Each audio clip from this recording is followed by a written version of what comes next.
আপনার কি tube well ligation হয়ে গেছে কিন্তু আপনি আবার সন্তান চাইছেন, তাহলে আপনার কাছে খোলা আছে দুটো অপশন।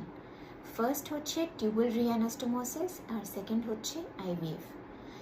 এবার টিউবেল রিঅ্যানাস্টোমোসিস কি?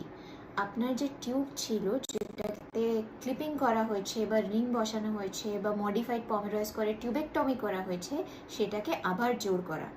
কিন্তু কিছু প্রি রিকুইজিটস আছে। একটা হচ্ছে age should be on your side, আপনার বয়স কম থাকলে সাকসেস রেট ভালো হবে। সেকেন্ড, আপনার টিউবের রিমেনিং লেন্থটা 5 সেন্টিমিটার অর মোর হওয়াটা উচিত।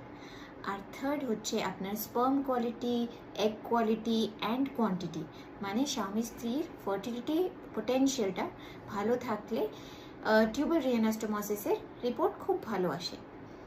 কিন্তু একটা মেজর কমপ্লিকেশন সেটা হতে পারে একটোপিক প্রেগনেন্সি। একটোপিক প্রেগনেন্সি টিউবের মধ্যে প্রেগনেন্সি আসা, জরায়ুর মধ্যে নয়।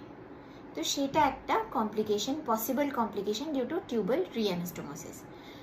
এই কমপ্লিকেশনটা কিন্তু আইভিএফে হয়, কিন্তু টিউবেল রিঅ্যানাস্টোমোসিসের পার্সেন্টেজের থেকে কম হয় একটু।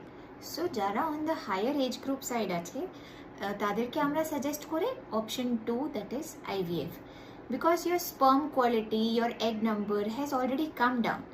তো আইভিএফ করলে আপনার সাকসেস রেটটা বেটার হবে।